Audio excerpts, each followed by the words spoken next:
ćeš nas redovno izveštavati o svemu zanimljivom sa ovog turnira. Hvala Majo i prijatno svima. Idemo sada na Dane Afrike. U Muzeju afričke umetnosti sinoć je proslavljen Dan Afrike. Organizovale su ga ambasade afričkih zemalja u Beogradu i na taj način je obeležen datum kada je 1963. godine u Adis Abebi u Etiopiji osnovana Organizacija afričkog jedinstva, čija je naslednica Afrička unija.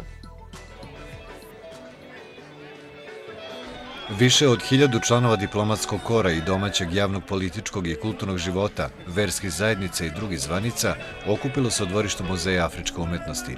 Sve odisalo dalekim, egzotičnim kontinentom. Tome su doprineli muzika, degustacija neobičnih jela, kvalitetnih vina, a iznad svega prijateljstvo naše i 53 zemlje Afrike.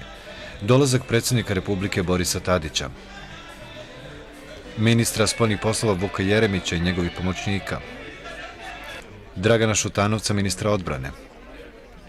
Najbolji su dokaz koliku pažnju naša vlada poklanja jačanju diplomatskih i svih drugih, naročito ekonomskih veza sa Afrikom. Prošle i ove godine održani su mešoviti komiteti sa Alžirom i Libijom, skoro posle 20 godina prvi put, a sutra će biti održani mešoviti komitet sa Egiptom posle skoro četvrt veka. To znači da će privrednici na jednom mestu izložiti planove, dati ponude i potražnju, a zatim će biti potpisani konkretni ugovori. Ambasador Gvineje u Beogradu Mohamed Kuruma, doajen diplomatskog kora, rekao je da afričke misije u Srbiji pozdravljaju inicijativu vlade Srbije da 50. godišnjica Pokreta nesvrstanih bude obeležena u Beogradu 2011. godine. Kada je reč o privrednom rastu, Afrika je uprkos globalnoj ekonomskoj krizi ostvarila izuzetan privredni rast proteklih godina.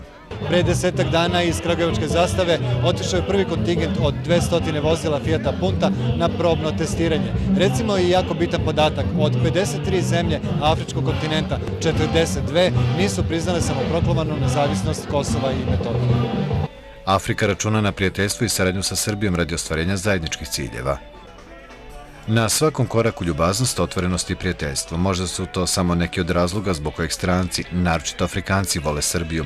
Ibrahima Dijelo iz Gvineje, evo po čemu je zanimljiv, privatno i profesionalno. Ja sam tu 5 godina i ja sam srpski zet. A čime se bavite? Radim kao novinar i radim preko ambasade isto. Kako ste tako dobro naučili srpski? Preko svim ljudima i moja lepa žena, ne znamo gde je ona. Sad pa tako smo učili u ulici, nisam bio u školi. Ovdje ste zasnovali porodicu? Da, hvala Bogu.